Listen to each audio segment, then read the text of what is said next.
This week in comic book, both DC and Marvel brought out some really good sciences for you out there. And I kind of want to share some of that stuff with you, some first appearance, and some really cool independent stuff, and a concern that I have about Silverhawks, because I got a preview edition of it. I'm not going to spoil it, but I have some concerns. But first, I have to refresh my coffee. So while I refresh my coffee, here's the kind of coffee that I drink and how you can get it. Check it out.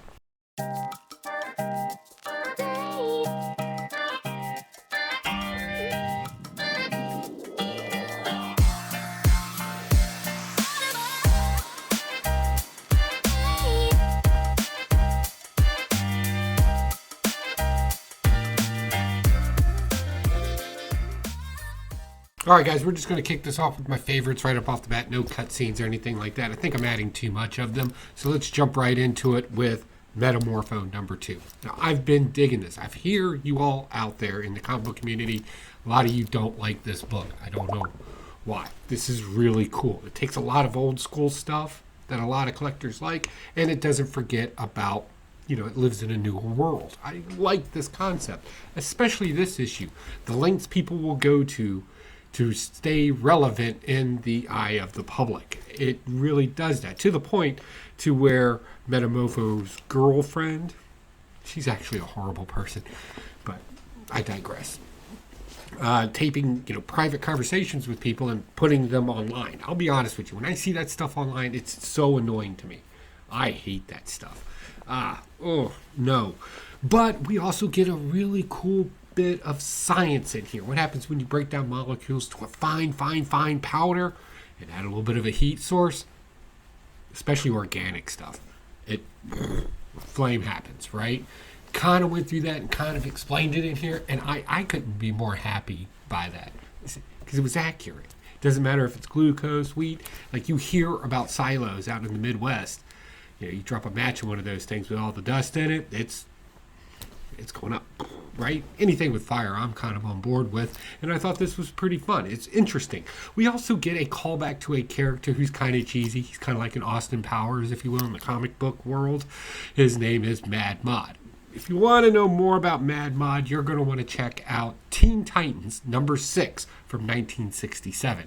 This is his first appearance, and it's the same character. That's what's great. They didn't even bother updating him in any way.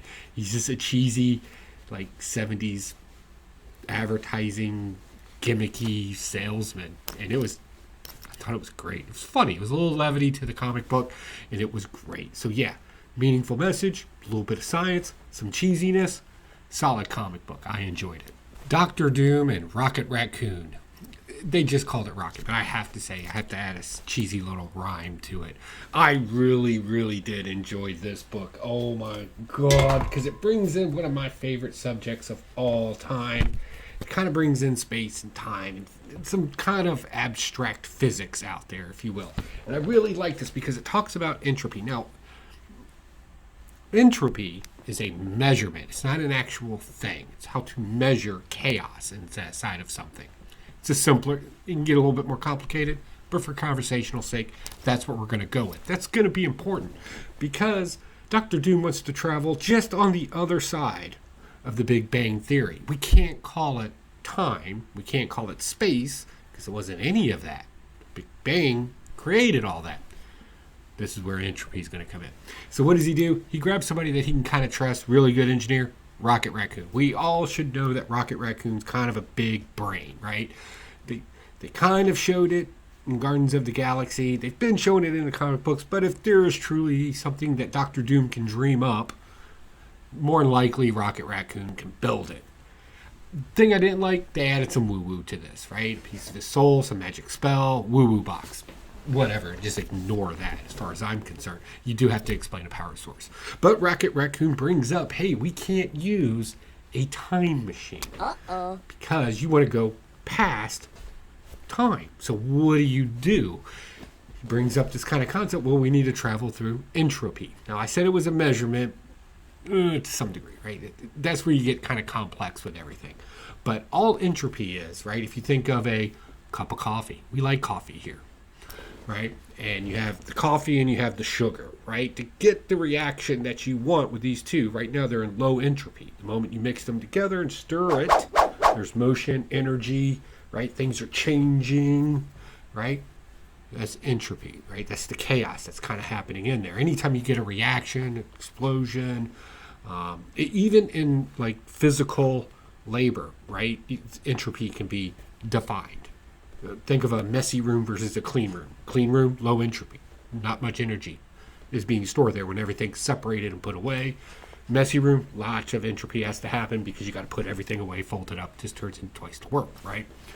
So entropy is a measurement. So Rocket Raccoon comes up with this idea.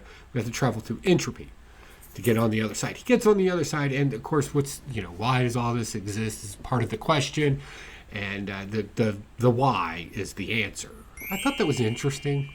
It's better than other movies where they're like, what's the meaning of life? 42. Some of you got that out there. Good on you. You're on the right channel. Just throwing that out there. But I like the way that it was explained in here. I thought it was fun. The artwork's fantastic in it. And to kind of see these two kind of interacting with one another, being their classic selves. It was fun. The next one is Fantastic Four. This is issue 28. Oh, there's so much they could have done here, right? And I like the Fantastic Four comic books as they've been coming out. Been reading them. Been enjoying a lot of good stuff. A lot of good sciences and stuff like this. This one's more kind of focused on the woo-woo of things. There was an attempt to kind of explain something, but woo-woo ended up happening. I'll explain. The Fantastic Four have to go get Dr. Doom. This is in continuity, but not in relationship to the two books that we read this week. There's a force field around it, right? Reed Richards, Mr. Fantastic, and his old lady, they want to go in there and find out why he's cut himself off from the rest of the world. He's trying to take over the universe. Oh, no. Right? So they need a special magical woo-woo blade because Reed Richards just can't figure out the magics, right? He's not a magician. Doesn't do the magic stuff. So who better to go to than Black Knight, right? Dean Whitman. So they go see Dean Whitman. They're like, hey, man, can you use your magical blade, kind of cut through the shield and let us through. And he's like, no, sorry, I melted it down and made this really cool throne that lets me see all the secrets. Right? And they're like, oh, bummer. Well, is there anything else we can use? And he's like, yeah, we can use the Fated blade.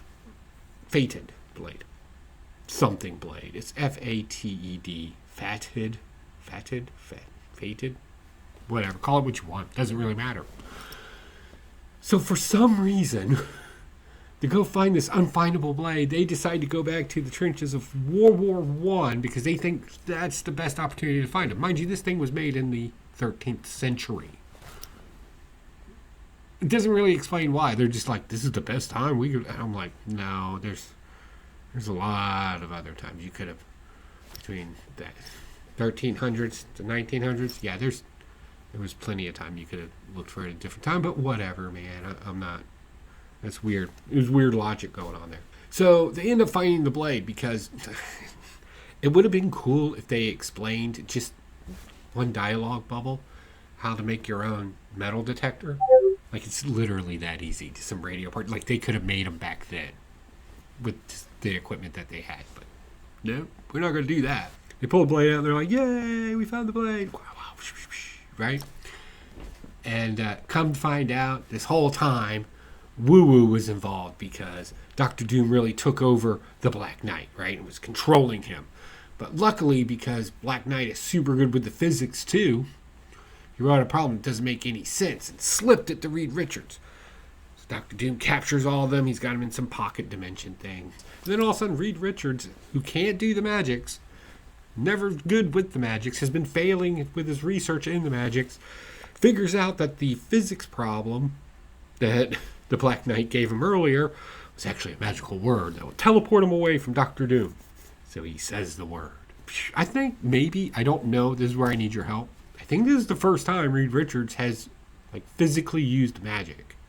Like a spell. I don't know. I'm asking you out there. I can't think of another time. Nothing in the original run. I know that. So maybe something at a different period. I don't know. I'm asking you out there. Let me know in the comments down below. How? Number 1. Ahoy Comics. I have no idea what this comic book is about. I'm going to tell you what I read, and then I'm going to let you decide what this comic book's about. Because I don't really know. There's nothing going on in this book. I'll explain. Young lady decides to, break away from mom and dad, go live that life in college, and this kind of takes place in the late 50s, early 60s. So they keep talking about this group of people, the bohemians, right? They want to live that bohemian lifestyle with the beatniks and, jazz and fiction writing and, a lot of creative types, and they kind of want to be in that environment. And the girl gives herself away to be with a writer who's kind of just emotionally detached from her. Apparently there's a therapist who's, I guess, hypnotizing people. But see, here's the problem. Here's where it messed up. They didn't show enough of it. They showed it once with a young man where she was kind of mind controlling or something. We don't know what it is. They're not telling us. The person just seems to be able to understand. I don't know. There was nothing there. Epitaphs from the Abyss, number 7. Oh, I love these. Epitaphs of the Abyss. I mean, most of these are pretty solid reads, right? For good horror stories. There's very few that have been like, right? But I'm just not the reader for those. Get a little prohibition, vampire, guy getting his wish, wanting to be drunk all the time. So why not turn him into a vampire and stick him in a barrel of whiskey and throw him out in the water someplace, right?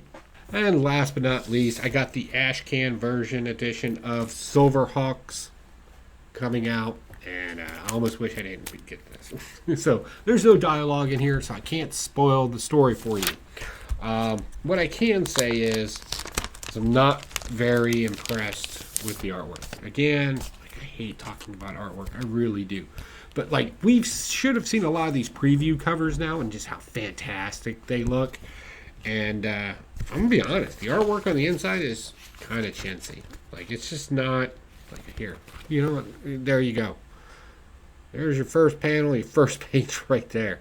You see that guy, right? You see that. And I'm like, oh, we're going to do that. I mean, it doesn't change. It's kind of, I don't know. I don't want to say I should have expected more, but I definitely was not expecting that. So I don't know. I'm still going to get issue number 1 because I'm a comic book collector. I'm a nerd like that. And I like wasting my money on things I'm not going to like, I guess. But I would definitely, if there's any FOMO going on out there or you think that's going to rate, I'm telling you, just open the book and look at it first. That's all I got for you. Speaking of all I got for you, that's this comic book haul and review. Thank you for coming by. I hope you guys are staying warm. If you're not, I sell coffee. Scroll down below and get yourself some. And I'll see you next week for a new comic book haul and review. Bye.